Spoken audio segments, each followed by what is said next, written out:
Welcome back, everyone, to web programming with Python and JavaScript. And last time we took a look at JavaScript, that language that ran inside of a user's web browser, client-side, and allowed us to do a number of things to make our web pages more interactive. JavaScript enabled us to display alerts, to be able to manipulate the DOM, the structure of the web page, in order to add content or see what content was already there. And it also let us respond to user events. When a user clicked on a button, or submitted a form, or typed something into an input field, we could have JavaScript functions run that responded to those events in order to make our web pages more interactive.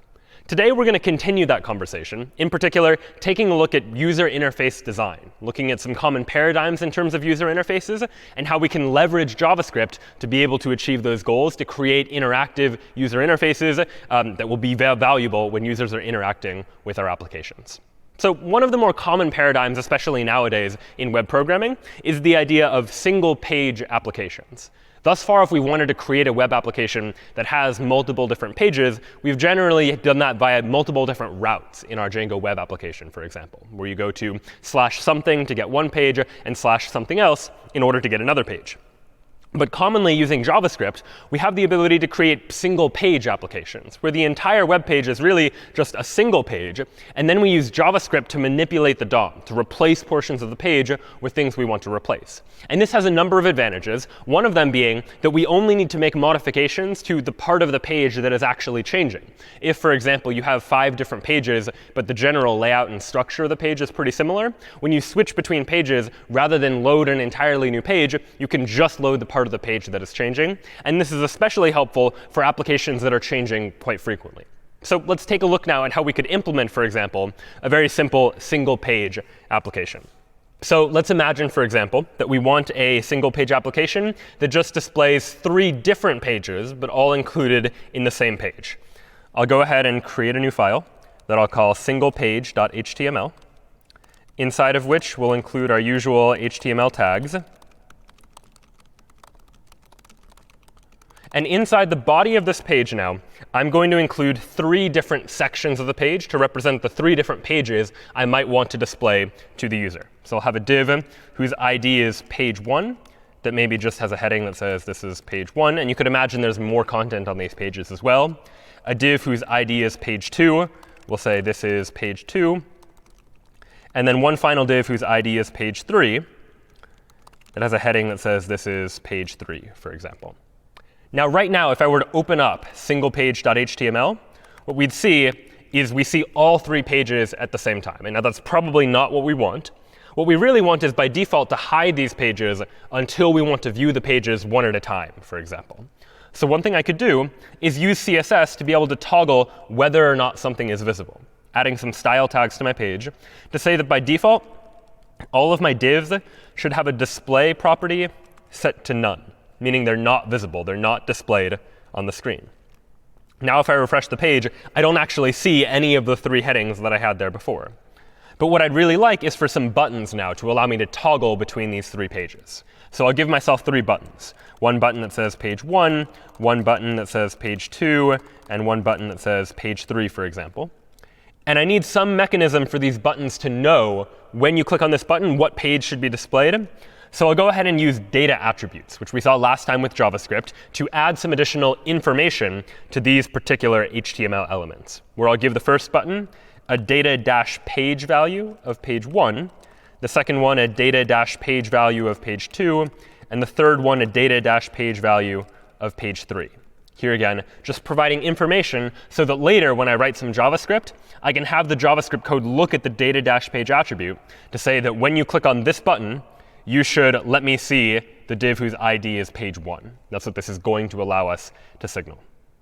So now let's go ahead and write that JavaScript. What I want to be able to do is to be able to say, I would like to show page 1 and hide the other 2, or show page 2 and hide the other 2, or show page 3, for example. And so to do that, I'll first write a function that will let me do that. I'll write a function called showPage that takes as its argument like what page I want to show. And so what should this function do? What we're going to do is we're going to say document.querySelector. And I want to get the thing that has a particular ID, the ID of whatever this input happens to be. This page is going to represent the ID of the div that I want to show. So I'll say, get me the thing that has this ID. And then using a template literal, I'll say, all right, get me the ID of page, whatever element has that particular ID. And then I'd like to change its style property. Which part of the style? Well, I want to change its display property. And instead of none, which was the default here, where I said don't show it at all, the other option for a div is block, meaning it shows up as just a block that is on the page that is actually visible. And so now I have this show page function. And I can test it, in fact. If I go into my browser, refresh the page, I now see 3 buttons. The buttons don't do anything just yet. But what I can do is in the console, if I actually just try running this, I can run the show page function and say, like, show page 1, for example, press return. And all right, page 1 now appears on my page. And if I press show page 2, then page 2 will become visible.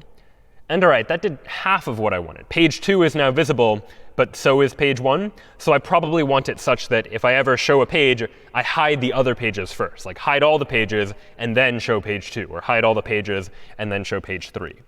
So how could I go about doing that?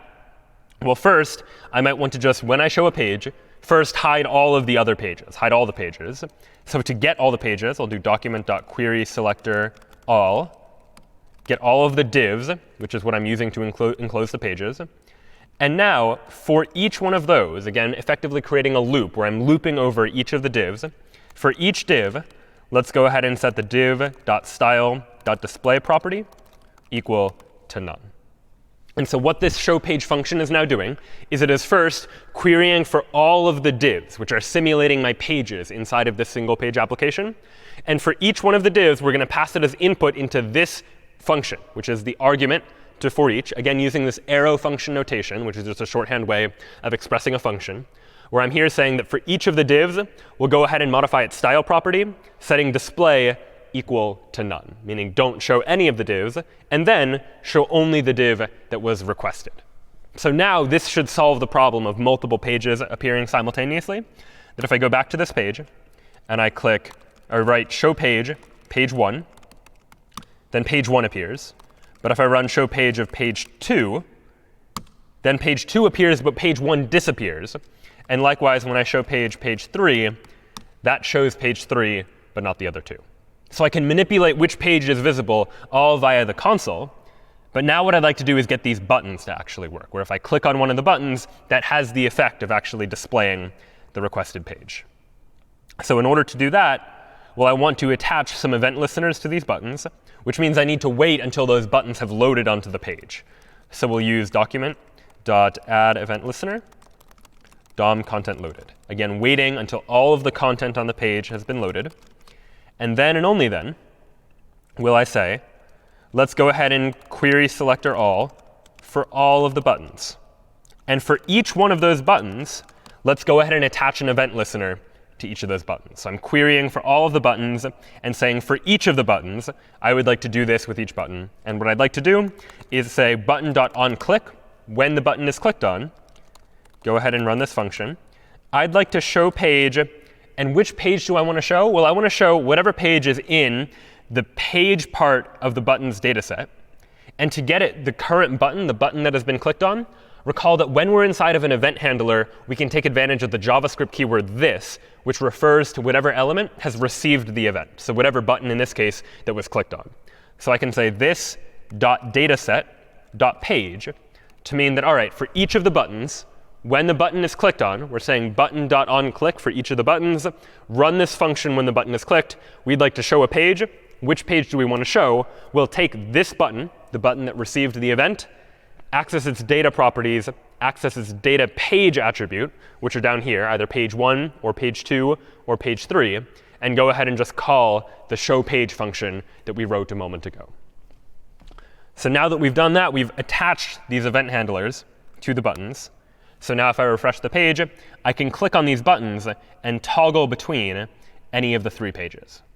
And now the interesting thing here is that we now have the ability to just, in a single page, allow myself to simulate the idea of having multiple pages, all enclosed in a single HTML file, but not needing to consistently make additional requests to a server in order to get access to that information. Now, sometimes, though, it might be reasonable to want to reach out to a server when you need new information for a page, for example. You might imagine that each of these pages contains a lot of text. It's going to be inefficient if immediately we're loading all of that data into HTML and just showing and hiding them when we need to, because maybe we're loading more information than the user is ever going to actually care about if they're never going to look at page 2 or page 3. So one thing we might imagine doing is loading this data dynamically. Last time when we were talking about JavaScript, we saw how we could use fetch to say, go ahead and request some additional information from a web server. Last time it was currency exchange rates. But then we used that data that came back in order to fill in something onto our page. And likewise, we could do a similar thing here, that if we have the general structure of a single page and we want to load new content, rather than load entirely new HTML content and reload the entire page, we can just ask our own web server for what part of the page needs to change, and then just replace that part of the page. And so that's what we'll take a look at now. Now combining Django for our web server and JavaScript for writing the client-side code to be able to generate a single page application. And so for this, we'll go ahead and go into an example I had in advance called single page 1. And inside of single page 1, this is just a Django application with a single app called single page. And what we'll notice is we'll go to the URLs first. There are two URLs. One default URL that just loads the index function, and then a URL for loading different sections of a page that I might want to dynamically load, for example. So I have section / some particular number. And if we look at the views for what it is these URLs are actually doing, the index function just returns index.html. And then what the section function does is it first makes sure the number is between 1 and 3, and if so, responds with one of these just strings of text, for example. So how does this actually work?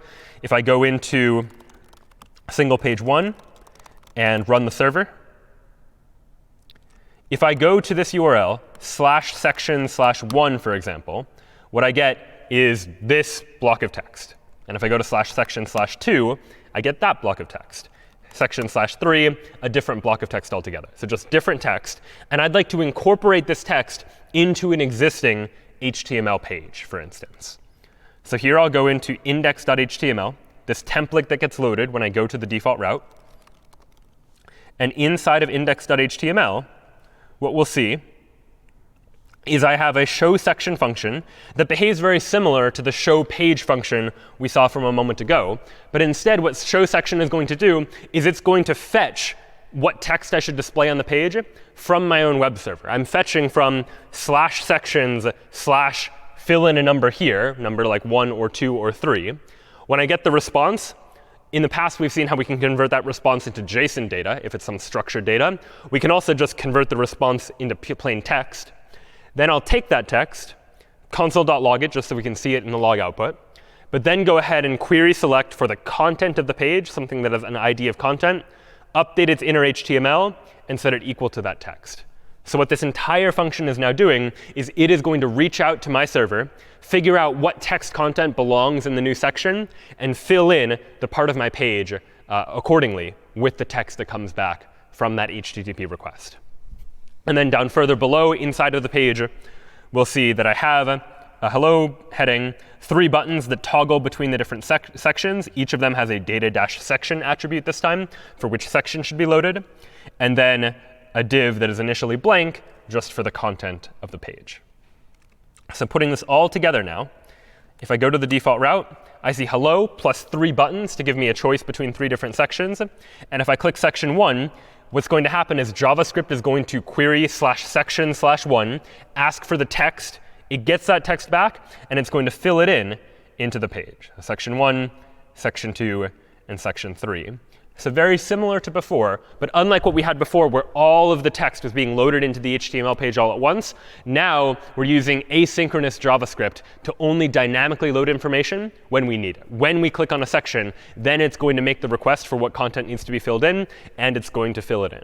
And everything else, these buttons, this heading, and you might imagine in a more complex website, you've got a lot more going on around the edges of this web page.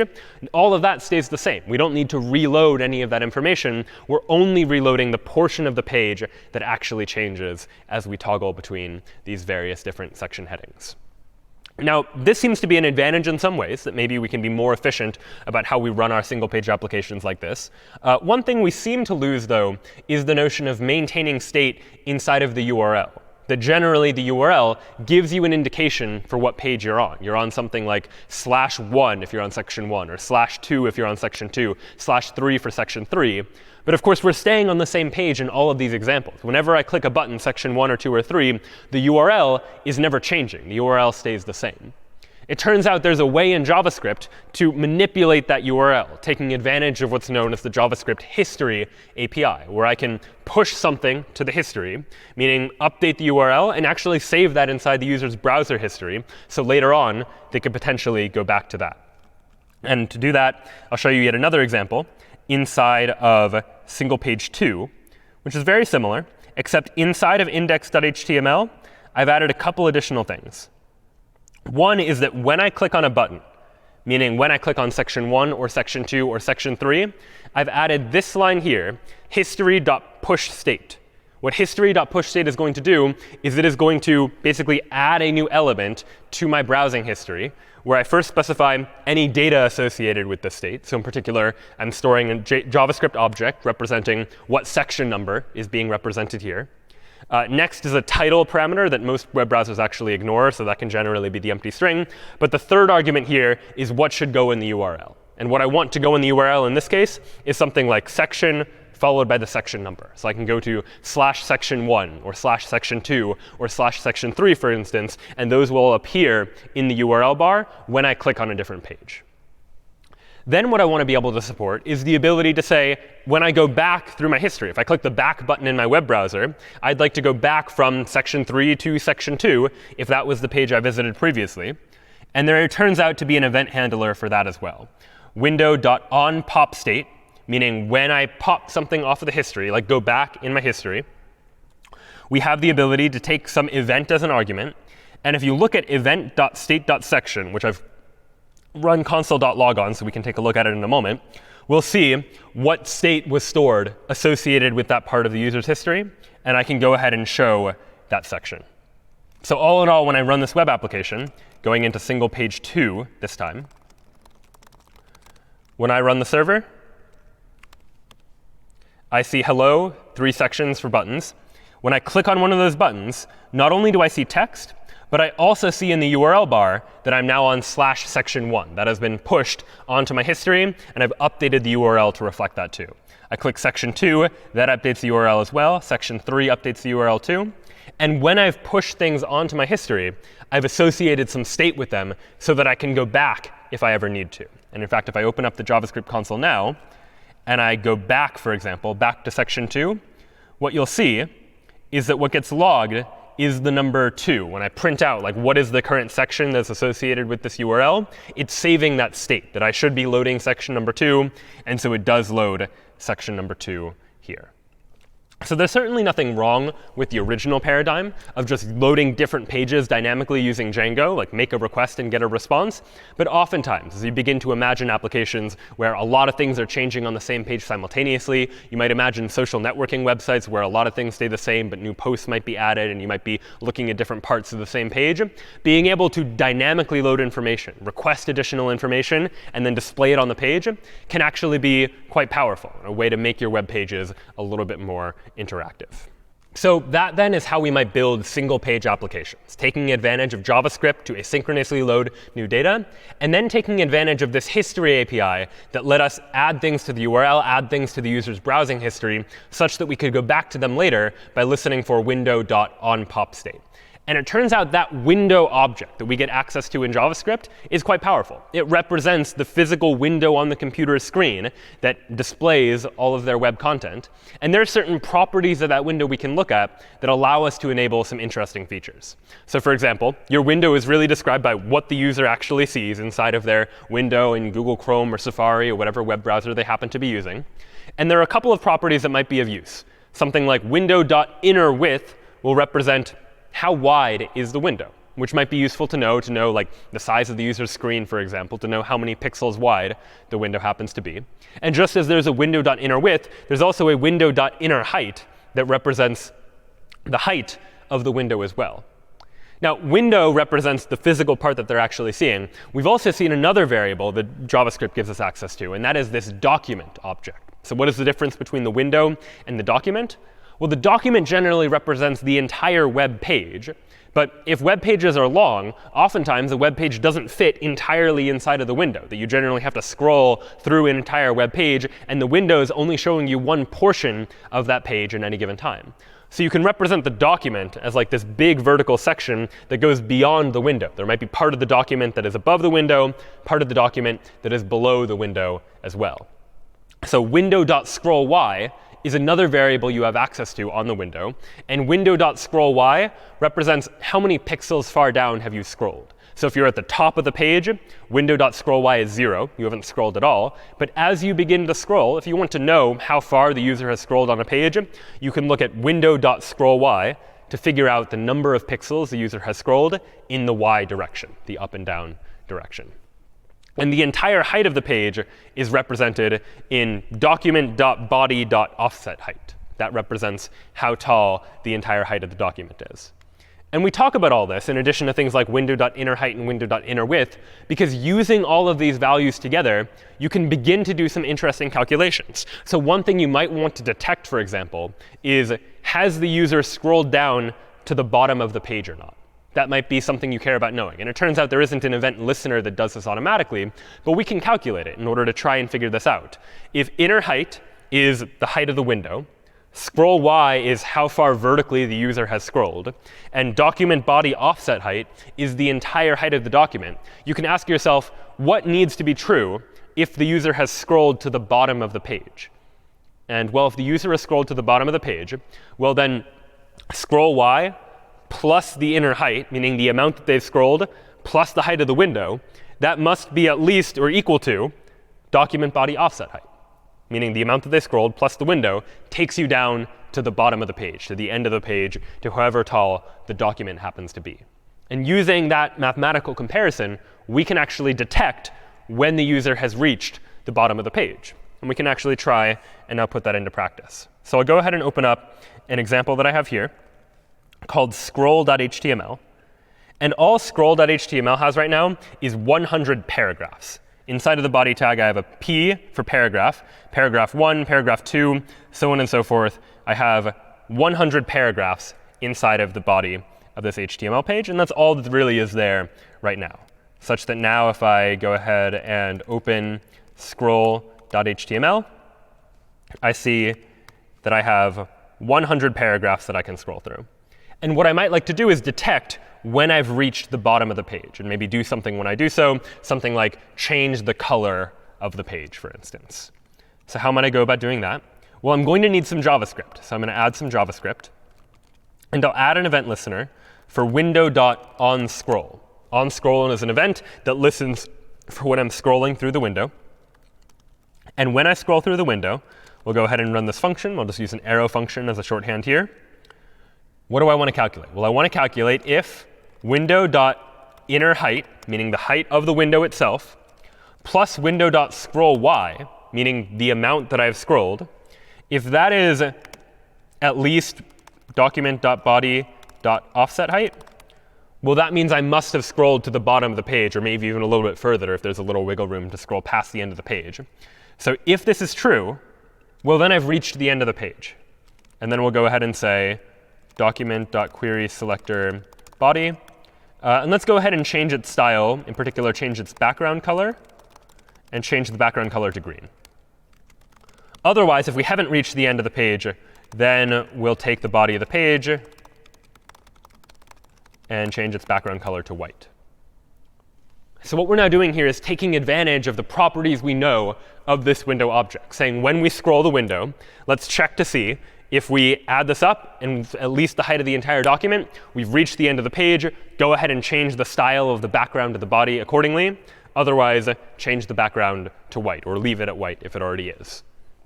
So now if I take a look at this actual HTML page and reload scroll.html, we'll see that the background is initially white.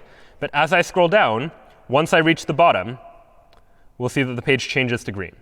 It's white before I reach the bottom, but as soon as I get to the bottom of the page, it turns to green. And the reason why is because the height of the window height of the window here, plus however much I've already scrolled from the top of the page up until now, that together is equal to the entire height of the document, which means we're able to detect the fact that I've reached the end of the page. And as a result, we can change the color of the background to green. Now, this in itself is not a particularly practical use of detecting when we've scrolled to the end of something. We probably don't usually care about changing the background color when you reach the end of the page. But there actually are real applications. And you might imagine this in the context of websites that allow for things like infinite scroll. That if you're on a social networking site that has a whole bunch of posts, you scroll to the bottom of the list of posts, and then it generates the new set of posts as well. Or you're looking at news articles, and you're scrolling through news articles. And once you reach the bottom, it'll load a whole new set of news articles without you having to go to another page. How is it doing that? Well, it's a combination of the same types of ideas that we've been talking about. Number one, the ability to detect when you've reached the end of the page using JavaScript to detect that you're at the bottom of the page. And number two, to be able to asynchronously load, using JavaScript, load additional content. Fetch some additional page that has some additional content, some additional news articles, some additional posts and whatnot, and then take that information and manipulate the DOM to add that information to the existing web page. And that ultimately is what's going to give us this power to be able to support something like infinite scroll. So let's now go ahead and try and see what it would look like to implement infinite scroll. I've already started to create a sample application inside of this application called Scroll. And I've got an app called Posts inside of it. And what the Posts app does is it's got a couple of URLs. It's got a default URL that just loads an index route, and then a posts route that loads this posts view. And so let's look at what these do. Index, all it does is going to load a file called index.html, this template. And if I make a request to /posts, I need to provide two arguments. I need to provide a start for what post I want to start with, an end for what post I want to end with. And then it's just going to generate some sample posts that just say like post number 1, post number 2, so on and so forth. In practice, you could actually use social network posts in place of this. But this is good just for demonstration purposes. So what this is going to do, if I go into Scroll and run server, is that if I go to /posts and say start equals 1 and end equals 10, for example, then I get a JavaScript object that looks like this. Recall that a JavaScript object is just a convenient format for passing information back and forth in JSON format. And what we have here is a JSON object with a key called posts that gives me all of the posts, post number 1, post number 2, all the way up to number 10. And it's giving me those posts because I said start at 1, end at 10. But I could have specified other numbers as well. If I had said something like start at 20 and go to 28, then it's going to give me post number 20 through post number 28. I can specify the range of posts that I want. So this now is an API that I have implemented effectively that allows someone to get access to a variety of different posts by hitting this particular URL, this endpoint, so to speak, and passing in parameters, passing in what post they want to start with and what post they want to end with. And then they get all of this data back presented to them in JSON format that can then be used. And what's nice about this is that now when we're loading posts, rather than have to just guess at how many posts we need to load and then require someone to go to another page, we can just do something like load the first 20 posts.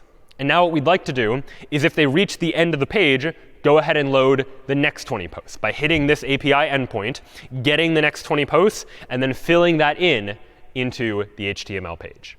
So let's see now how that actually works in practice by taking a look at that template in index.html.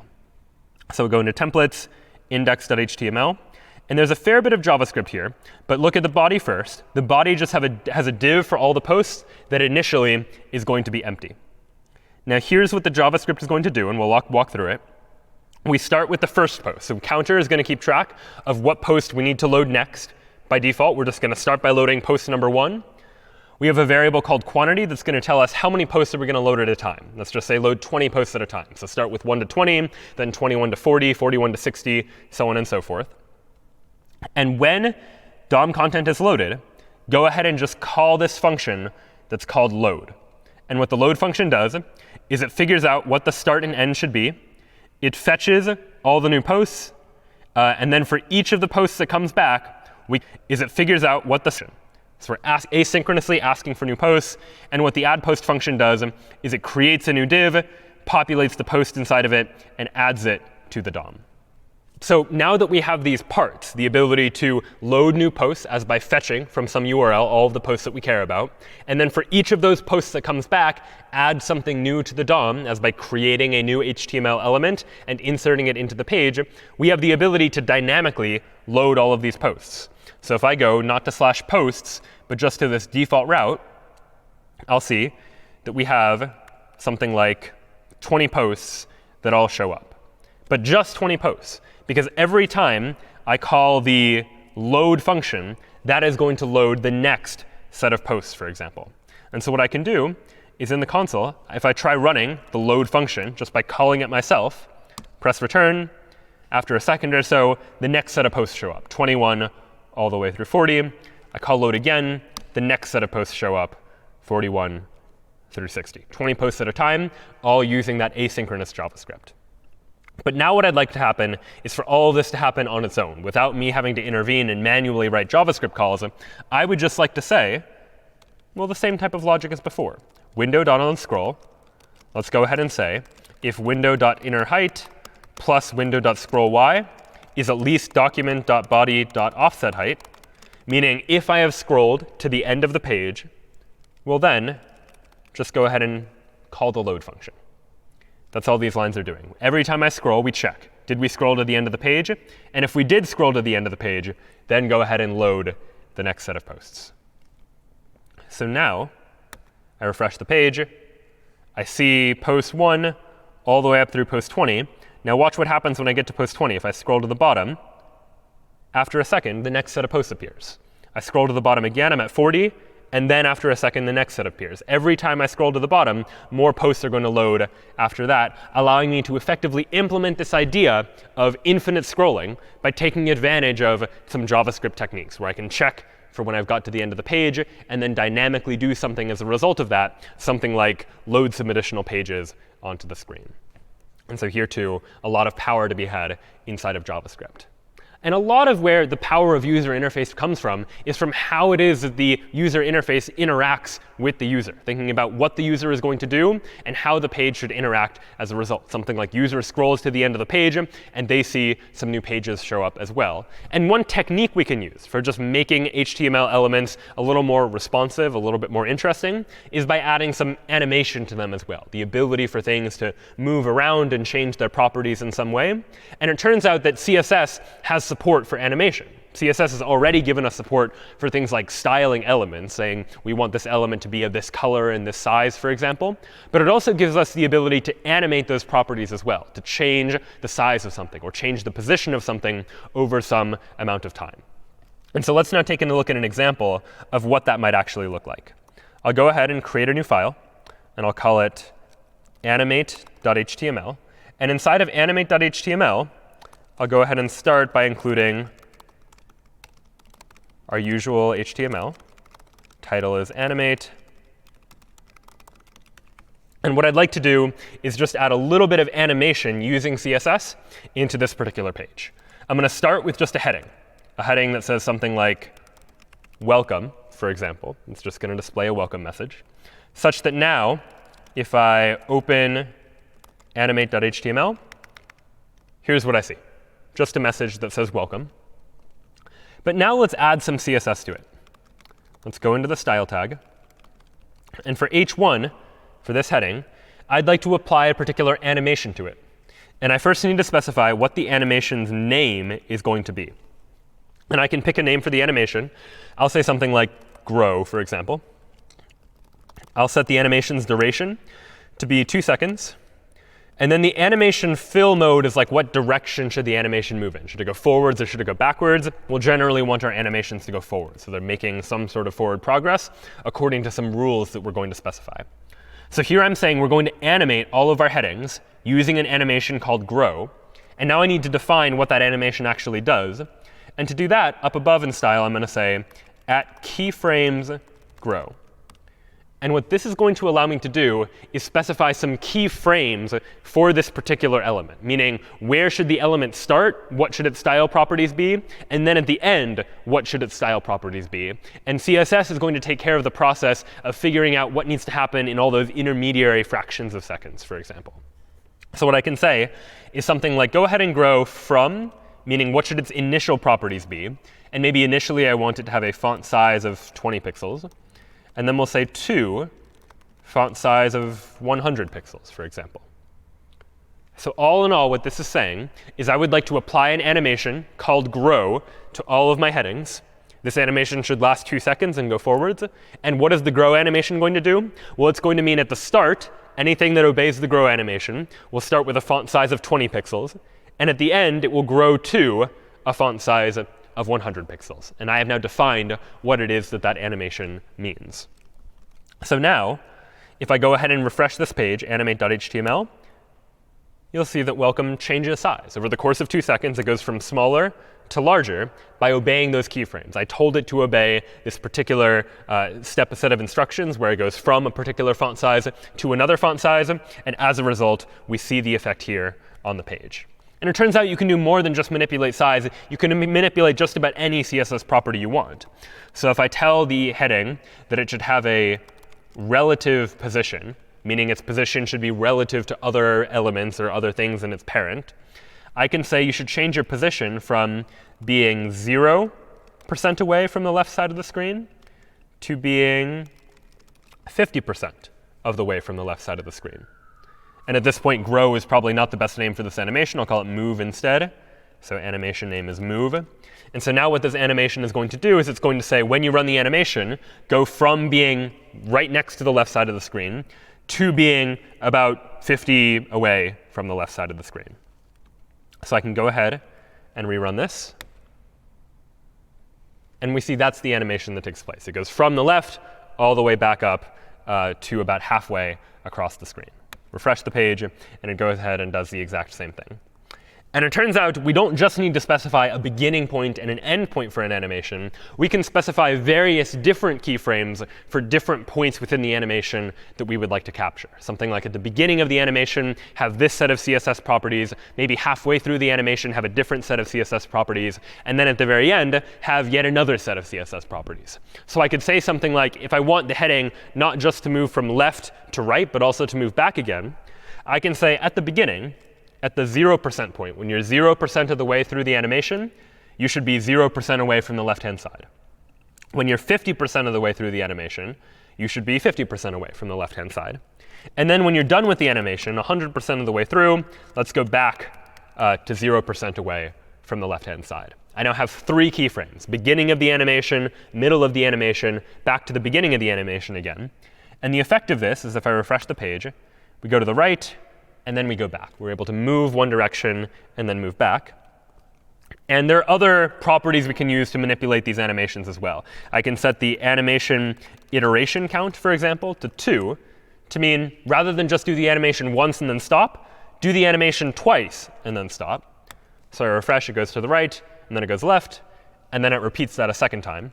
And it turns out if you really want, you can set this to infinite, to mean never stop performing that animation. It's consistently going to have this heading move to the right and then move left according to those keyframes that I have specified. And so if you ever see things moving around on a page, interactive in some way, there are a number of ways to do it. You can animate things using JavaScript, for example. But there are many cases where CSS alone is pretty good at just creating these types of animations. And while this animation right now is just running forever, we could use JavaScript in order to control that animation as well. So let's see an example of what that would look like. I'll go back here. In the body of the page, in addition to a heading that says welcome, I'll go ahead and add a button that just says click here, for example. And now what I'll do is add a little bit of JavaScript. I'm going to add some JavaScript so that the button can now control the animation, decide when the animation is going to start and stop. And so what we'll do inside of this script is to first say document.add-event-listener, DOM content loaded, meaning wait until the DOM is done loading, as we've done before. And let me now get that h1 element, document.querySelector h1. And initially, I'm going to set its style.animationPlayState equal to paused. So animation play state is a property of the style that lets me decide if the animation is playing or paused. And I can control that using JavaScript. Rather than just say run infinitely forever, I can say the animation play state should start out as paused by first getting the h1 element, then modifying the animation play state property of that particular element. But now what I'd like to happen is anytime someone clicks on the button, I want to change the animation play state. So I'm going to say document.querySelector button, meaning get that button. And when someone clicks on the button, let's run this function, where if the current animation play state is paused, well then go ahead and set animation play state equal to running. And otherwise, if it's already running, then let's go ahead and set the animation play state equal to paused. So all in all, what this function is going to do is it's going to get me the heading, pause this initially, and every time the button is clicked, run this function, where the function says if we're paused, go ahead and start running the animation. Otherwise, go ahead and pause the animation by modifying that animation play state property of the heading. So now if I refresh this page, right now we have welcome plus a button that says click here. And initially, everything is paused. There's no animation happening. But I click here, and that begins the animation, which would go on indefinitely, until I decide that I want to stop it, at which point I click it again, and the animation pauses. And I can control when to start and when to pause that animation as well. And so this can be helpful and nice when you want to create something a little bit more interactive, something animated on the page. But this is especially helpful because it means that you can gradually change CSS properties over time. Rather than just immediately change something, you have the ability to animate something to make it work a little bit better. So let's take a look at an example of how you might put that idea into practice. Let's go back to our posts example where we had this infinite scrolling list of posts. But imagine now that we want the ability to hide posts when we're done with them. So I've prepared an example called hide, which is very similar to what we had before. But this time I've just added one extra button, and the button says hide on every single div. Right now, clicking the hide button does nothing. We'll go ahead and implement that in just a moment. But first, to see how this worked, if you go into hide, go into the index.html template, the only change that's been made here is what happens when I add a new post. Recall again that what this application does is it loads posts from a server. And then when it gets those posts, it loops over each of the individual posts, which is just a string of text. And it adds that string of text inside of an element onto the page via this add post function. And what the add post function is going to do here is first create a new element, create a div in which to store that post, give it a class name, because that's how we're going to animate it, and then set its inner HTML equal to the contents of the post, something like post number 1, post number 2, post number 3, and then add a button that just says hide. And then we're going to go ahead and add that to the DOM as well. So that's what add post is now going to do. We're sort of generating some HTML using this JavaScript code and then adding that HTML to the page. And now what we're adding is a div that has not only the contents of the post as text, but is also going to give us access to a button that ultimately we hope is going to let us hide that post as well. So how do we actually get the hiding of the post to work? Well, what we want to do is somehow detect when the user clicks on one of those hide buttons. So there's a number of ways we could do this. But one way is just to listen for any time anyone clicks on the document as a whole. Anytime anyone clicks on the document, I might like to ask something like, what did they actually click on? And it turns out that with most event listeners, the function the event listener takes in can take as an optional argument the event itself, which is a JavaScript object that contains information about the event that happened, like the click event, or the scroll event, or the key down event, or the key up event, for example. And one of the properties you get access to is event.target, which is like what was the target of the event. In this case, what was the thing that was actually clicked on. And I'll go ahead and save event.target inside of a variable called element, where the idea now is that whatever gets clicked on, that is the event's target. We're going to save that inside of element. And what I want to know is element, is that one of the hide buttons? I want to know, is it a hide button? I could have also attached an event listener to each of the hide buttons. This is just an alternative way of doing it that I'm showing you for sake of demonstration, where we say when we click anywhere in the document, figure out what was clicked on, and save it inside of this variable. And if it's a hide button, then it's going to have a class of hide, right? Because I gave every hide button a class of hide. And so what I can say is, if element.className equals hide, well, that means that what was clicked on is something with a class of hide. We can assume that it is, in fact, a hide button.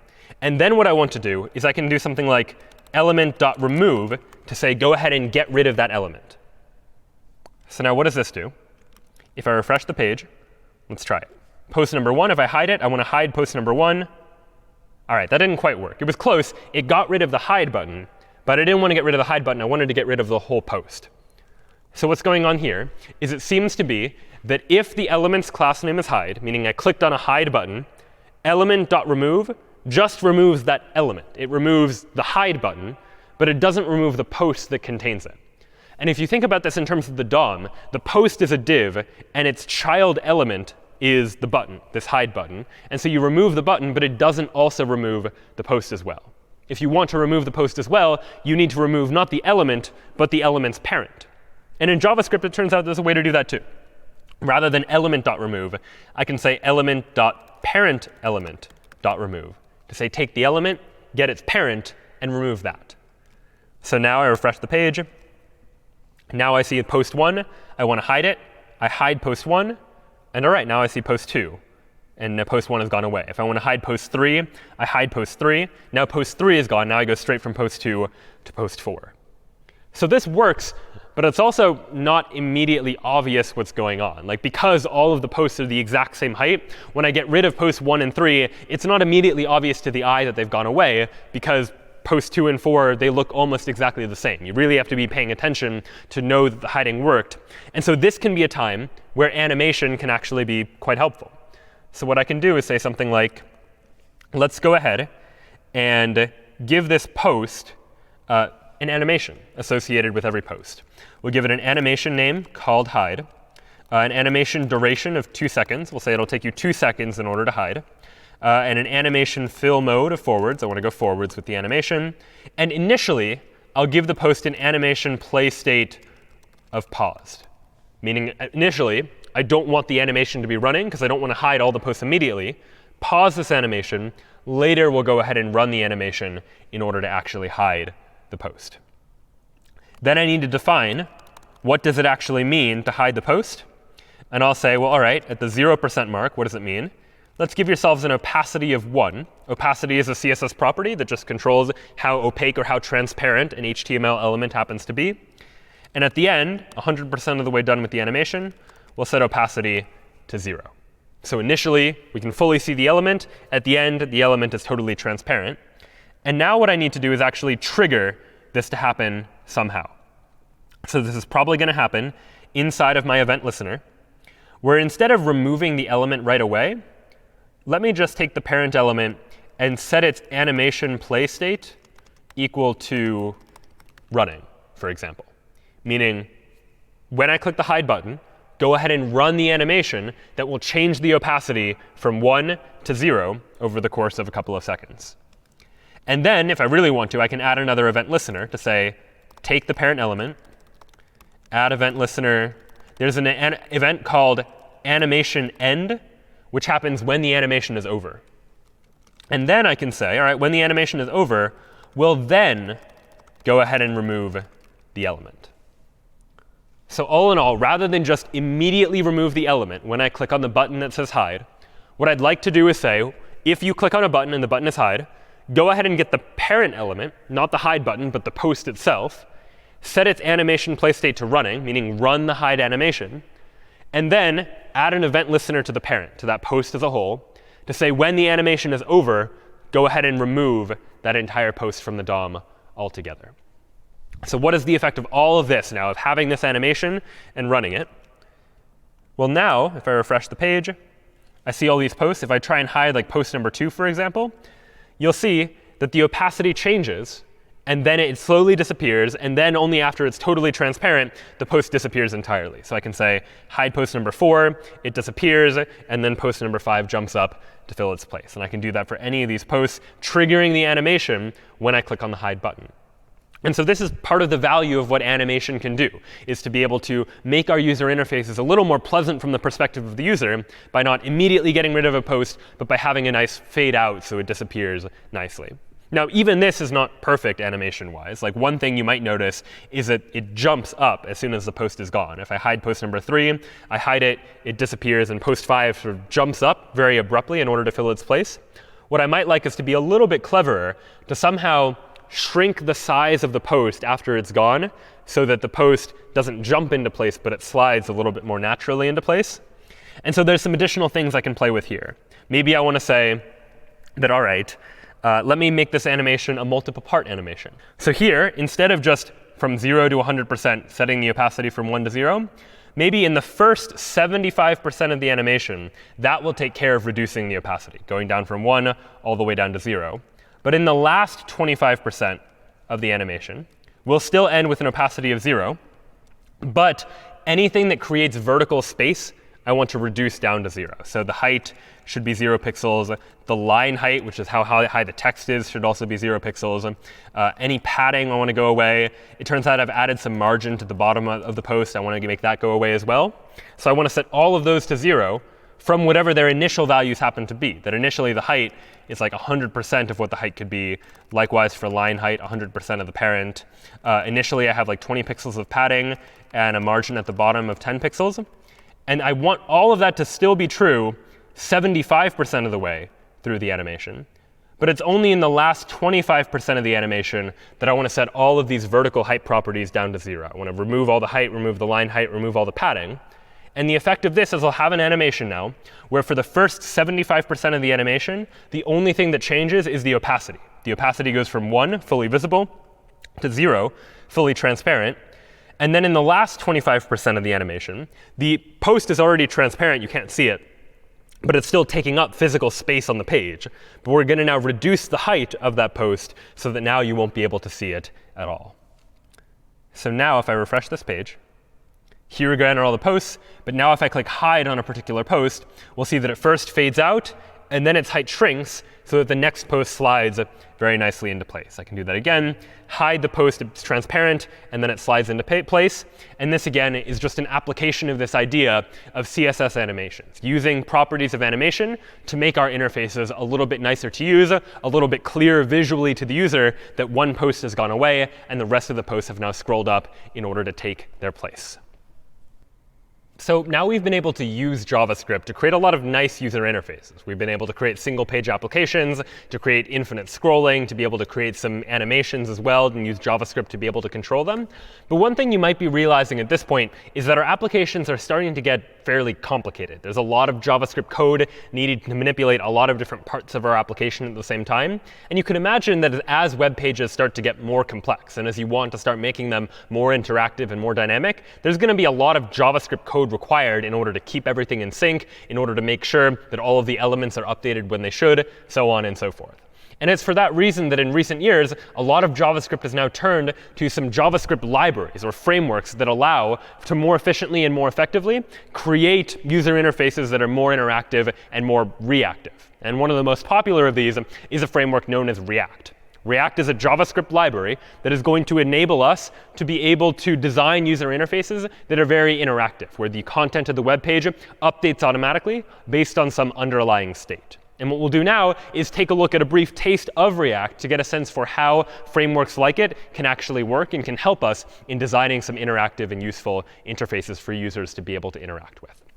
React is ultimately based on this idea of declarative programming, a particular style of programming which is different from the types of programming you might be familiar with, more classical programming styles like imperative programming. In imperative programming, you generally give the computer commands, tell the computer what to do. For example, if we had that counter program from before and we wanted to update the counter from one number to another number, in the view, like the HTML that the user sees, we would include something like a heading that just has the number 0 inside of it. And then the logic in imperative programming would take something like this form. It would be like, all right, first document.querySelector h1 to get that h1 tag, get it its inner HTML, parse int, we'll take the string and convert it into an integer, and we can save that inside of a variable called num, for example. And then after that, if I want to increase it, I would take this variable num and just add 1 to it. num plus equals 1, add 1 to it. And then if I want to update this heading in order to replace the 0 with a 1, for example, well, then I would need to say document.querySelector h1, set the inner HTML equal to that number, for instance, in order to say, all right, num is now 1, go ahead and replace that in the view. But this is a fair amount of code to do something fairly simple, just like increase a number by 1. And the reason why is because we've had to be very explicit about what instructions we're giving to the web browser. We're saying first, grab the h1, figure out what number is inside of it, add 1 to that number, and then replace it inside of this tag. What declarative programming is going to allow us to do is it's going to allow us to just describe what state should be displayed on the page in what form. In declarative programming, in our view, like the HTML-like code that we're going to be writing, we're just going to say something like h1 and then in curly braces num to mean like fill in the number here. And this is what the React syntax is going to look like. And then the logic code, if we want to increment that number by 1, is we just need to say num plus equals 1. Add 1 to the number. And the effect of that is that since we have declared that inside of this heading, it should be whatever the value of the number is, when we increment the value of number, React is effectively just going to update the view so that the number updates as well. And so this will be some of the power that React gives us. React lets us divide our application into a whole bunch of different components, where a component is something like this thing here that is keeping track of some sort of count along with a button that might manipulate it, and then make that component based on some underlying state, some underlying variables that represent the state of the application, something like the current number. And then we can manipulate that state. And when we manipulate the state, that will have an impact on what the user actually sees. And React will handle the process of updating that user interface for us. There are a number of ways to get React working on our web page. But the simplest is probably just to include these 3 JavaScript packages inside of our web page. So we're first going to include React itself, which is going to be the library that's going to allow us to define these components and how they behave. Then is React DOM, a special package that's going to allow us to take React components and insert them into the DOM, the document object model that represents the structure of the entire page. And then finally, Babel is going to be a package that we're going to use in order to translate code from one language to another. It turns out that when we're writing React code, we're not actually going to be writing JavaScript. We're going to be writing in an extension to JavaScript known as JSX. And JSX is going to be an extension to JavaScript that looks a lot like JavaScript, but has some additional features. In particular, it has the ability to effectively allow us to represent HTML inside of our JavaScript code in a way that's much easier to read, and it's going to be convenient for us to deal with. Browsers, on the other hand, don't understand JSX automatically. So what we're going to use is a tool like Babel to convert that JSX code into plain JavaScript that our web browsers are ultimately going to be able to understand. The best way to get a feel for this kind of thing is just to see it in action. So I'll go ahead and create a couple of React applications just to get a sense for how it is that you can use React in your own applications as well. So let's start by taking a look at react.html. And what I have here is the beginning of an HTML page. Inside the head section, what you'll notice is I've already included these 3 script tags. And what these script tags are doing are just including those 3 JavaScript libraries we were talking about a moment ago. I have a title for the page just called React. And now let's start to fill in the body of this web page. I'll begin by adding a div, which I'll give an ID to. I'll call it app, but I could call it anything. And this is where our application is going to go. But right now, I'm just going to leave it as empty. It's going to be React's job to fill in this div with the content of our user interface. And now, beneath that div, I'll start to write some JavaScript. But remember, I'm not going to be writing JavaScript per se, but rather JSX, that extension to JavaScript. So in this case, I'll need to add an extra attribute. Type equals text/Babel. And all this is doing is telling my browser that it's going to need to translate this JSX code into JavaScript code that the browser is actually going to be able to understand before it tries to run this code. In practice, if you were developing a real application, what you would want to do is you would want to do this translation ahead of time prior to deploying the application. But here, we're just going to translate it on the fly. And so all of our React applications are going to be composed of components, where a component is just some part of my web application's user interface. And to describe a component, I can write a JavaScript function. So I'll create a function called app, which is going to represent this app component. And what's going to go inside of this app component? Well, it's a function, so it's going to return something. And what it's going to return is what should appear inside of that component. And this app component could really just be, for example, a div that says hello, let's say. And this is where the power of JSX really starts to come in. That here I can write HTML-like syntax inside of my JavaScript code, and JSX is going to be able to understand it. So this function right here is a function called app that is representing a React component. And when this component is rendered onto my web page, it's going to say hello. So there's one last line I need inside of my JavaScript now, and that is to actually render this component into the page. To do that, I'll say React DOM.render. And the first argument to this function, React DOM.render, is what component would I like to render. The component is this app component that I just created. And so I'll say app, again, using this HTML-like syntax.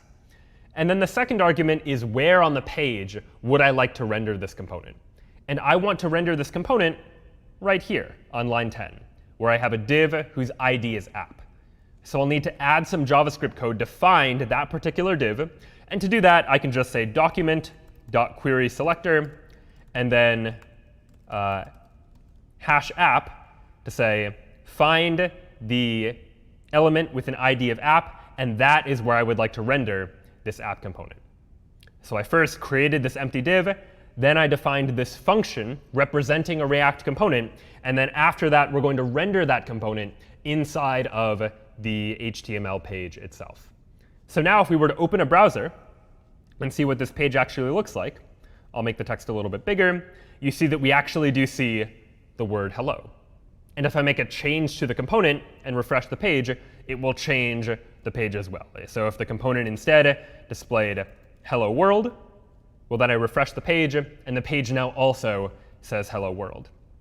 And because this is JavaScript, I can add JavaScript code to the function just as I could with any function in JavaScript. Imagine, for example, that I had some variables, like let's create a variable x, which is equal to 1, and a variable y, which is equal to 2. Inside of this div, rather than just render some text, I can use curly braces to say plug in the value of some JavaScript expression. I could plug in the value of x plus y, for example. And now by including x plus y in these curly braces, JavaScript is going to evaluate what is x plus y and display that inside of the div instead. And so now when I refresh the page, you see that the page just says 3, for example. And so that's the basics of React. We create these components and then render those components all using the power of JavaScript. But where React starts to get more powerful is when we can reuse components. The whole idea of a component is it represents some part of the user interface, and I could reuse that same component across multiple parts of the interface as well. Imagine, for example, that inside of my app component, I was going to render a div that had 3 headings, each of which said hello. So there's one heading, there's another one, and we'll add a third one there as well. So I have a div with 3 headings inside of it. And we can see what that looks like. Each one of them says hello. But there's some repetition here. I'm having to use this h1 tag 3 times, all to create exactly the same UI element on the page. This is a case where I can create a separate component and then just reuse that component rather than have to repeat myself multiple times. So how could I do that? Well, remember that in JavaScript, we can write a function to represent a React component. So I'll add another function here. And I'll call that function hello, because it's going to represent this hello component. And this hello function is also going to return something. And what it's going to return is a heading, an h1, that just says hello. And so now, inside of my app component, rather than render 3 separate h1s, I can simplify this a little bit to just say hello. Here I'm saying go ahead and render a hello component here, we'll render a second one, and a third one after that. Each time I render a hello component, it's going to display as this heading that just says hello. So I refresh the page, and nothing changes. I still see 3 headings, each of which says hello, because inside of my app component, I'm rendering this hello component 3 times. Each time, it's going to display this h1. But where components start to get more powerful is when they're not always displaying the same information every time, but when we can parameterize those components with properties, or as React simplifies them, props, short for properties. So what would that mean? We see that HTML elements can take attributes, Likewise, React components can take properties, where maybe I don't just want to say hello, but I want to say hello to someone, hello to Harry or to Ron or Hermione, for example. So I could say hello name equals Harry, using syntax much like an HTML attribute. Then here say hello name equals Ron. And then finally hello name equals Hermione. And so now my hello component is accepting this prop, this property called name, which is different for all three of these components. And so inside this hello function now, I would like the hello function to take advantage of these properties, of these props. And so I'm going to add an argument to the hello function. That argument is conventionally just called props. And now instead of just saying hello, I'm going to say hello, comma, and then remember to plug in a JavaScript value. I use curly braces. And inside of those curly braces, I can say props dot, and then whatever the name of the property is. In this case, the name of the property is just name. So I can say props dot name to say whatever the name prop is, go ahead and plug that in right here inside of the hello component. So the hello component is going to say hello, comma, and then someone's name. So I can save that, refresh the page, and now I see hello Harry, hello Ron, and hello Hermione. Three different components, each of which is still just this hello component, but we're rendering it with different props. One time with the name of Harry, one time with the name of Ron, and one time with the name Hermione. And so this is where components can start to get a little bit different. By passing in different props into those components, we can decide how that component is ultimately going to render. But let's add to this a little bit and start to add state into our React components as well. And state is going to mean any kind of data that we want to store inside of the component itself. And for this, let's try to recreate the counter application that we created when we first introduced JavaScript, where we were really just creating a button that allowed you to count, and it counted up from 0, 1, 2, 3, 4, etc. So to do this, let's create a new file. I'll create a new file and just call it counter.html. And we can start just by copying the contents of react.html into our counter.html file. We're still going to use those same script tags. We can still have an app component. But what's going to be inside this app component is going to be a little different. I'll change the title of the page to be counter instead of React. So what goes inside of the app component? Well, if we're going to do this counting, we need a div that's going to display the number that we've currently counted to, something like 0 to start with. And we're going to need a button. This button is just going to be count, which will be the label for that button. So a div that just says 0 and a button that says count. And now if I open up counter.html, we'll make it a little bigger, you can see that I have this number 0 here and a button that says count. Of course, right now, clicking on the button doesn't do anything, because I haven't written any JavaScript code to say what should happen when this button is actually clicked on. But before we get there, let's modify this program a little bit. Right now, I've written the number 0 directly into the div itself, but it's not always going to be 0. Eventually, as I start counting by pressing that count button, that number is going to change. So what I'm going to do now is factor this 0 out into what's known as state inside of my React component. And here, one way to create state in my React component is to use a special function inside of React called useState. This is one example of a React hook that allows me to add some additional functionality into my React component. And the argument to react.useState is going to be the initial value of that state. I'm going to start counting, and I want to start counting from the number 0. So I'm going to include the number 0 as the argument to this useState function. So we're going to start counting at 0. And what this useState function returns is really an array of two things. It's going to be a variable that I can give a name to. I'll call it count. And also a function that I'm going to call setCount. And that function is going to allow me to set the value for the state if ever I need to change the state at some point in the future. So this useState function accepts 0, the initial state, as its argument. And then I get two things back. I get the state variable itself, called count, and I get a function for changing that state when I need to. So now, instead of rendering a 0 inside of the div just by writing the number 0, I'm going to instead, in curly braces, go ahead and render whatever the value of count is. Initially, it's going to be 0, but eventually that number might change, and I want my UI to reflect the changes in the underlying state. So right now, if I refresh the page, it still says 0, because the initial state was set to 0, but I could change that. If initially that initial state was some other value, I could refresh the page and see a different value appear for the count instead. Whatever the value of this count variable is in the state, that's going to be what the user is going to see when they're looking at my user interface and when they see my component. So now let's make this button actually do something, because right now the number is never changing. To do that, I can add an onClick handler. And notice one difference between onClicked in React and onClicked as we traditionally used it in JavaScript. I'm using this capital C. And that's just a common React convention when we're defining event handlers. And here I'm going to say onClick, and then in curly braces, the name of a function that I would like to run when this button is clicked. And I can call that function whatever I'd like. I'll call it update count, for example. And now what I need to do is define a function called update count. And I'm going to define that function inside of this React component, inside of my app function. It turns out in JavaScript, you can have functions that are defined inside of other functions. So I'll define this function called update count. And what do I want the update count function to do? Well, what I'd like to do is just increase count by 1. And you might think that I could do that just by saying count equals count plus 1. But it turns out you can't quite do that in React.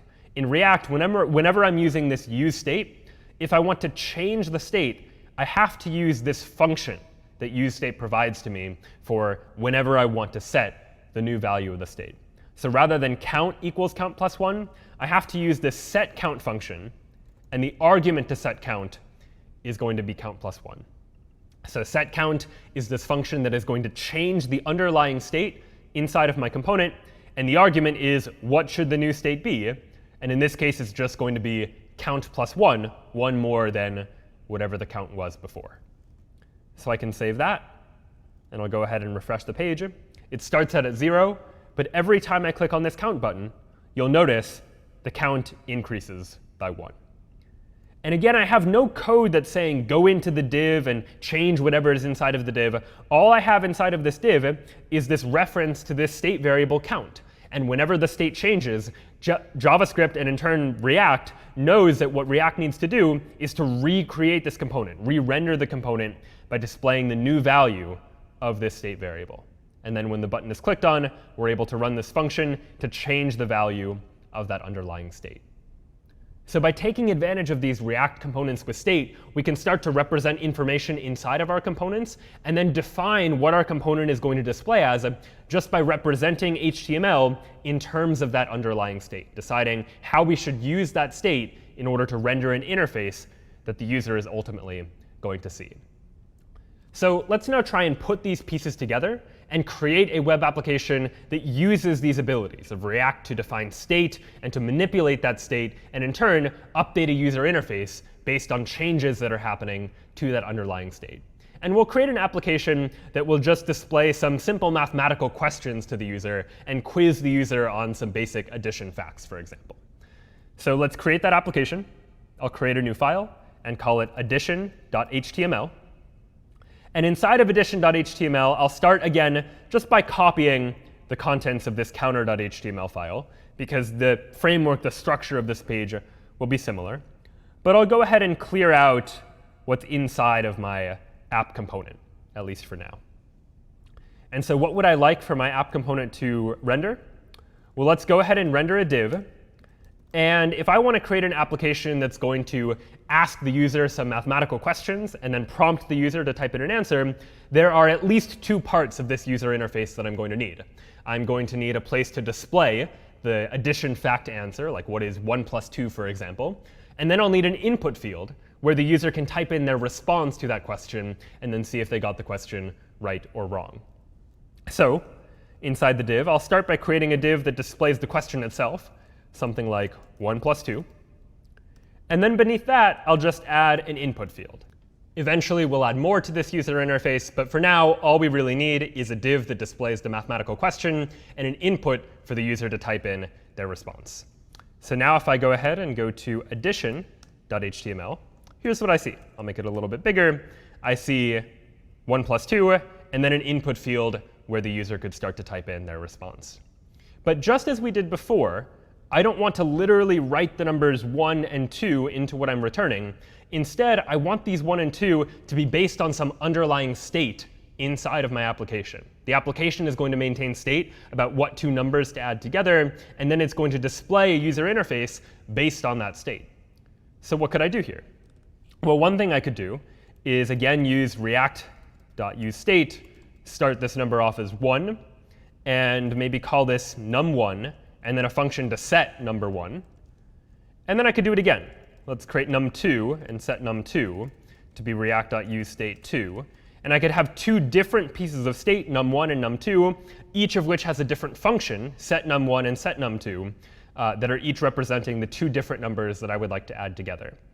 But already this is starting to get messy, and over time, as I add more different pieces of state to the application, as we'll see in just a moment, the state might start to get more and more complex with more and more different functions and variables. So it's often helpful, and a common practice in React, to combine multiple pieces of state just into one JavaScript object that's maintaining all of the different pieces of state for this particular component. And to do that, I'll again use react.useState. But instead of setting the state initially to be a number, like 1 or 2, it's instead going to be a JavaScript object that has keys and values, where I could say let num1 be the number 1, and let num2 be the number 2. Much like a dictionary in Python, for example, where I have multiple different values, num1 and num2, all together inside of the same object. And I can call that state and have a variable and have a function called setState that is going to update the value of that state. And so rather than have to have all of these different variables, I can simplify a little bit to just state and a function to set the state. And the state now has these two different pieces, number 1 and number 2. And so now, instead of rendering literally the number 1, using curly braces, I can say state.num1. And instead of rendering literally the number 2, I can say state.num2, drawing upon that state to decide what it is going to appear inside of the user interface. And so right now, the page appears no different. But if I were to change those initial values of the state, maybe make it 2 and 4, for example, and then refresh the page, well, now it displays as 2 plus 4. And so that's helpful. We now have a user interface where the numbers are based on the state. But now what I'd like to do is add the ability to keep track of what the user typed in, so we can tell if the user correctly typed in the answer to this mathematical problem. And how would I do that? Well, the state represents any information that we need to keep track of inside of this component.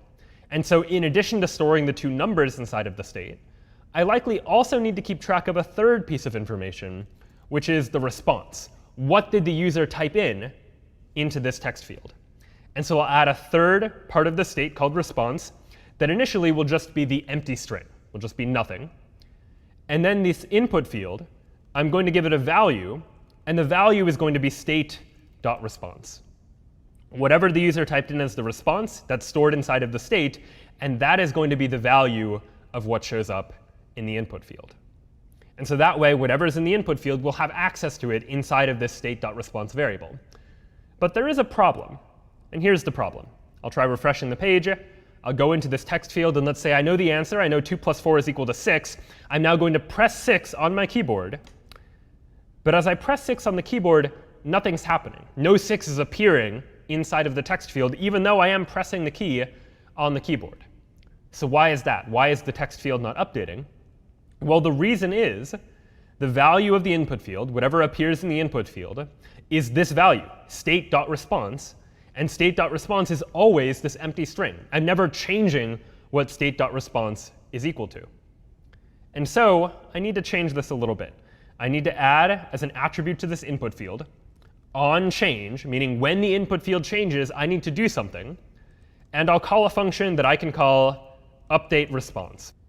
But again, I could call that update function whatever I'd like. It's just the name for the function that's going to run whenever something changes in the input field. So let me now define that updateResponse function. I'll define a function called updateResponse. And because it's an event handler, it can accept an argument, which is the event itself, the fact that something has changed inside of the input field. And when I have access to this event, it turns out that if I want to figure out what it is the user has typed into the input field, I can get at that with event.target.value. And I'd only know that by looking at it in the documentation. But what I'd like is for event.target.value to be the new value for this response.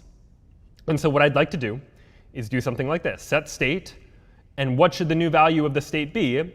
Well, I would like for response to no longer be the empty string, but to now be event.target.value.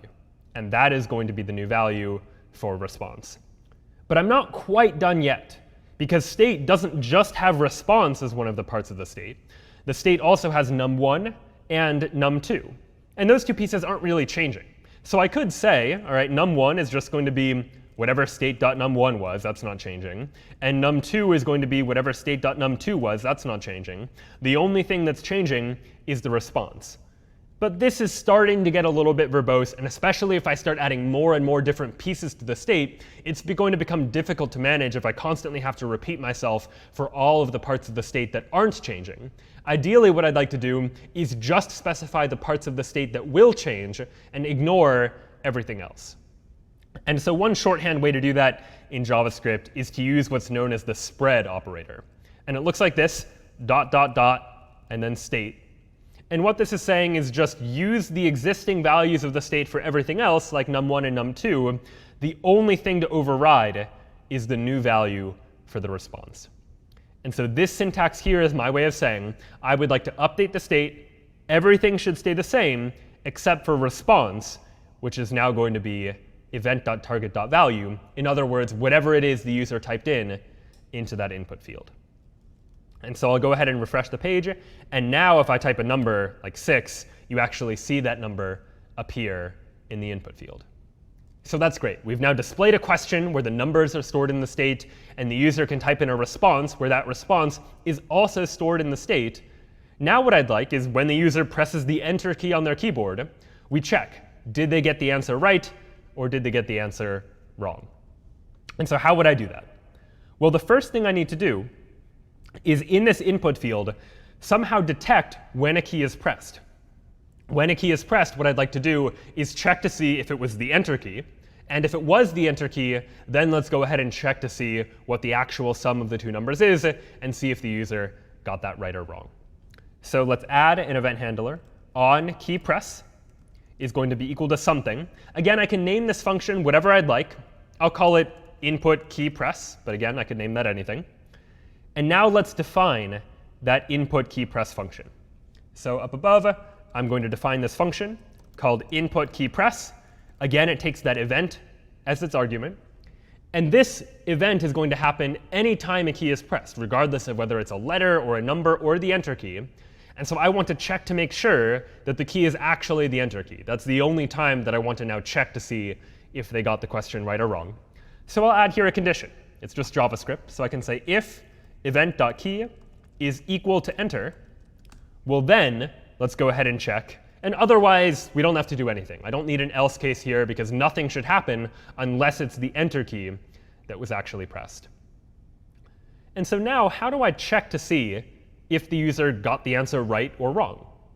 Well, inside of state.num1 is the first number. And inside of state.num2 is the second number. So I could have a condition that checked if state.num1 plus state.num2 is equal to state.response, which is what the user typed into the input field. But that doesn't quite work, because state.response, that's a string. The user doesn't necessarily have to type in numbers. It's possible the user is going to type in some letters instead, for example, or other characters instead. And so what I'm going to do first is convert the response into an integer if we're able to do so. So I'm going to define a variable called answer using the JavaScript function parseInt that takes a string and tries to convert it into an integer. So we're going to parse the int state.response.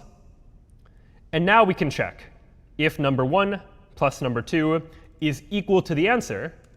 Well, then this means the user got the question right. And else, if the sum is not equal to the answer, that means the user got the question wrong. And so now what I could do is handle those two different scenarios. In one case, the user got the question right. and we should do something. And in another case, the user got the question wrong, and we should do something else. And we're making that decision by looking at the state of the application, by looking at what two numbers we're supposed to be adding, and looking at what the user typed in as their response. So what should we do when the user gets a question right or gets a question wrong? Well, maybe this game is going to keep score by maintaining a number for how many questions the user has gotten right. And every time the user gets a question right, we could increase that score by 1. And anytime the user gets a question wrong, we could decrease that score by 1, for example. So how would we do that?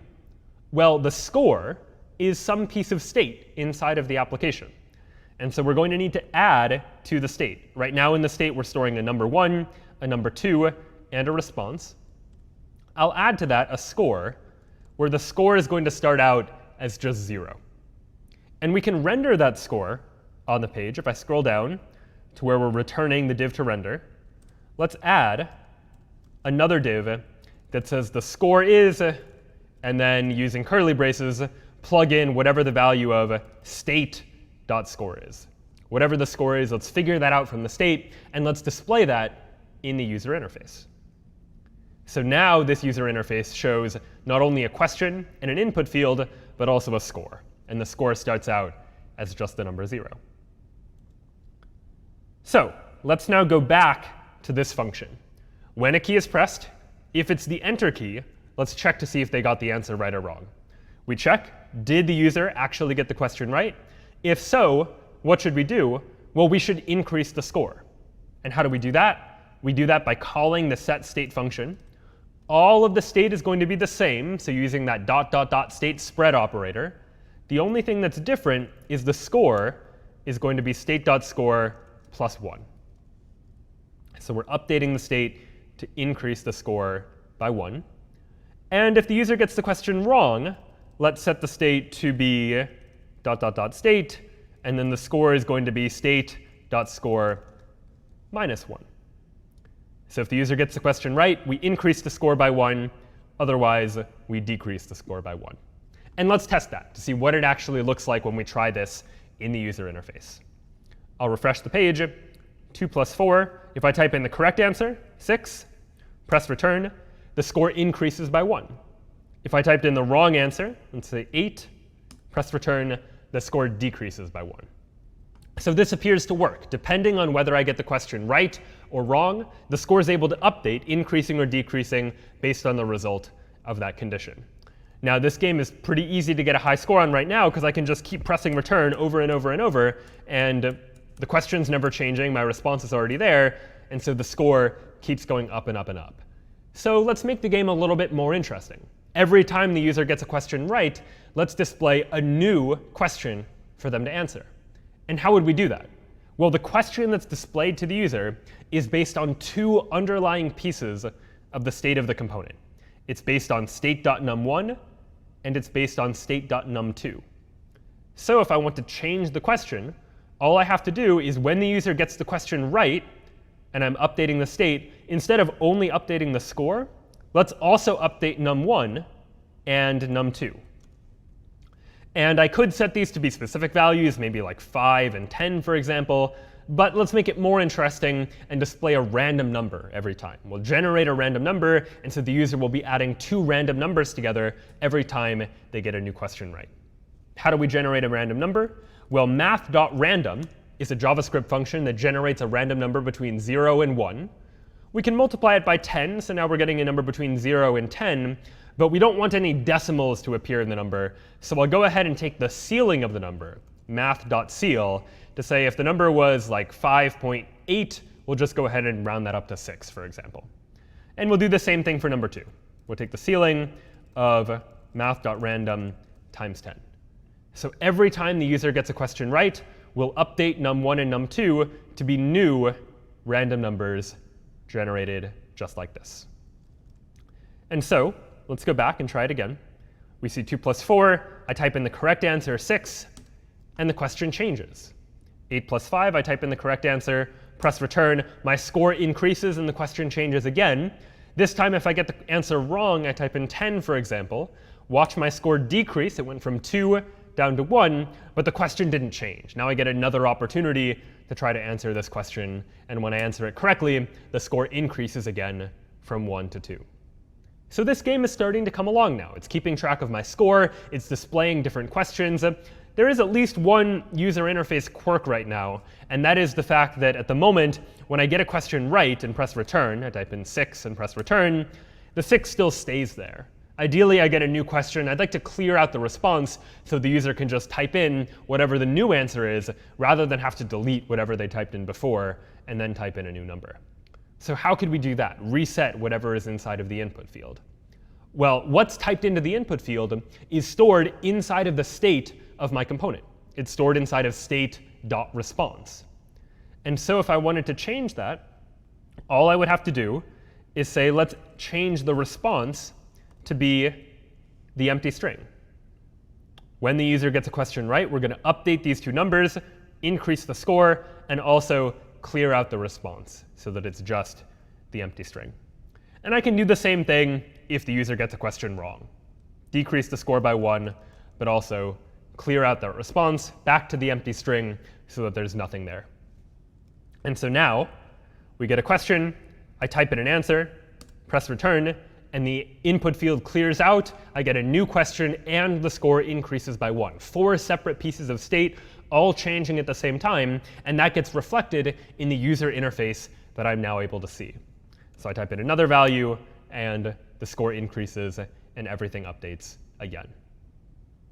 All right, so that's definitely progress. One other user interface quirk that I noticed here is that the input field, by default, isn't automatically selected, where I would have to go in and click on the input field in order to highlight it so that I can start typing in my response. I can fix that pretty easily. If I scroll down to where the input field is, we'll add an autofocus attribute and just set that to be true, so that the input field automatically focuses when I load the page for the first time. So now I refresh the page, the input field is already highlighted, and immediately I can start to try to play this game. So now that we have the basic functionality of this app working, let's try and improve the CSS so that the game looks a little bit nicer. I'll scroll up to the top of the page and add a style tag to the head section of my HTML page.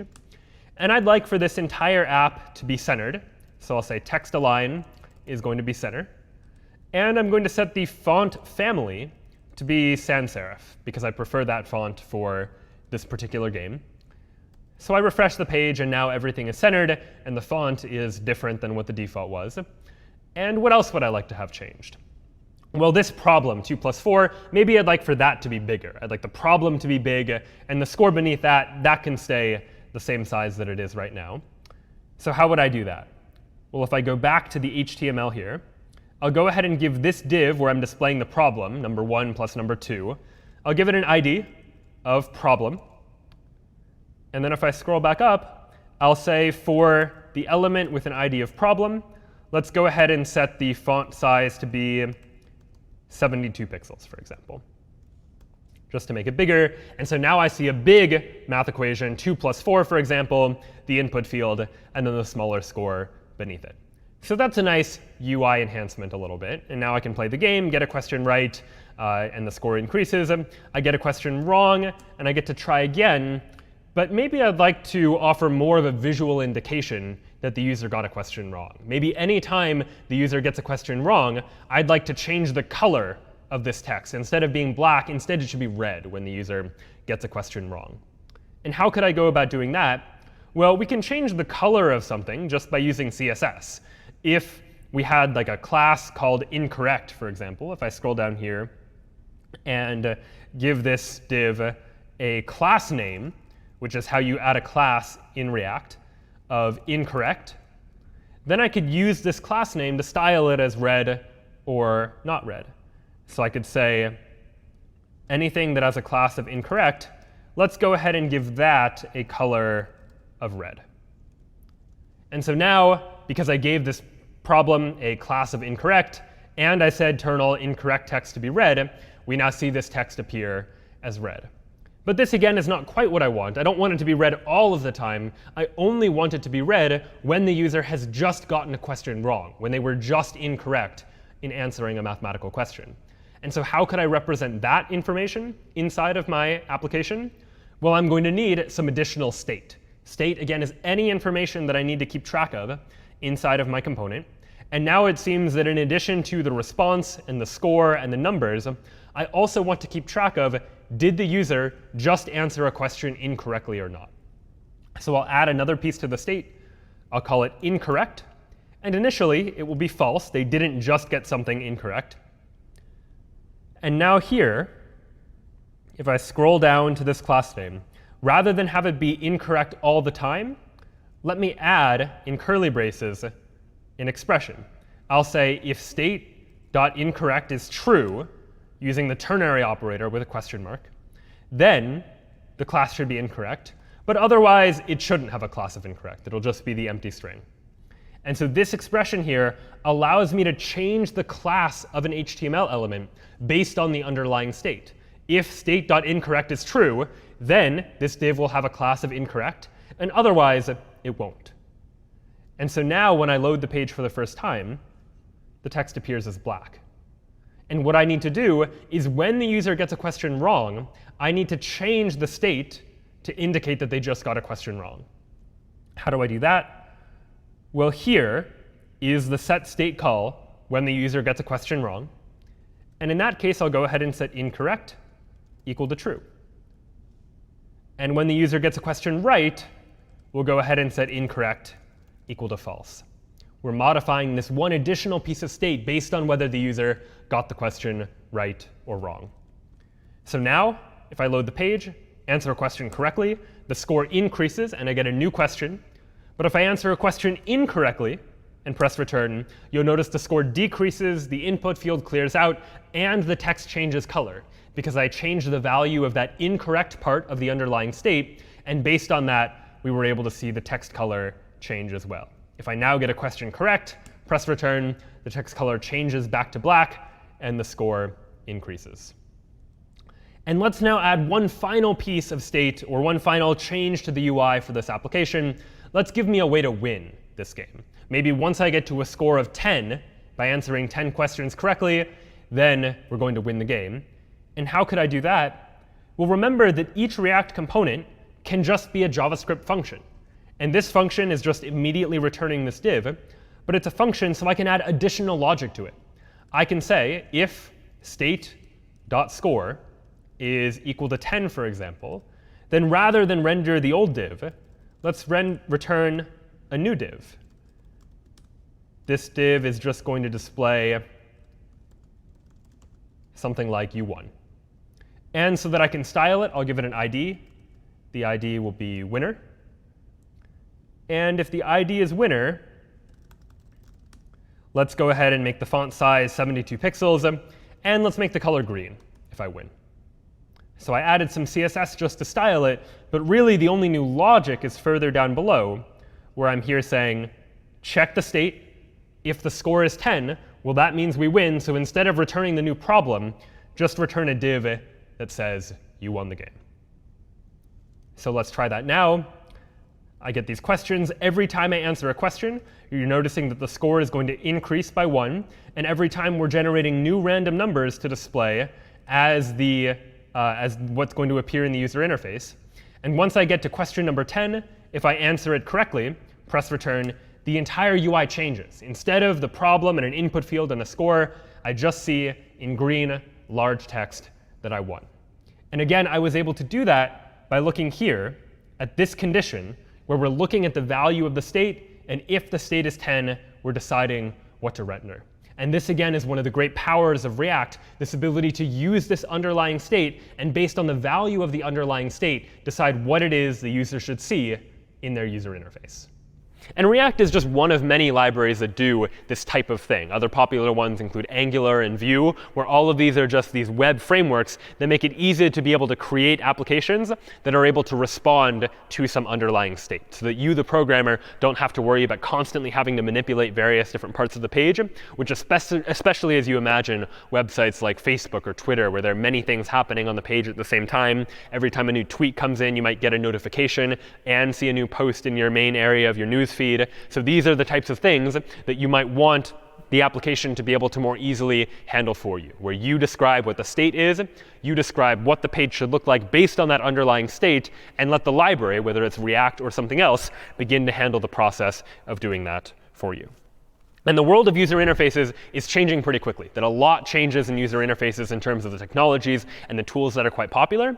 But they're really based on the same set of underlying ideas. The idea that we can use JavaScript in order to manipulate what it is the user sees on their page, in order to detect what's happening based on particular events, like scrolling to the bottom of the page or typing something into an input field, and then responding to those particular events by providing some sort of function that gets called anytime a particular event happens. By mixing that in with other features like the ability to asynchronously request information from an external server, or the ability to do computations based on the values of the state like we saw within React, we have the ability to create very interesting, engaging, dynamic user interfaces very, very quickly, all just using the power of combining Python and JavaScript.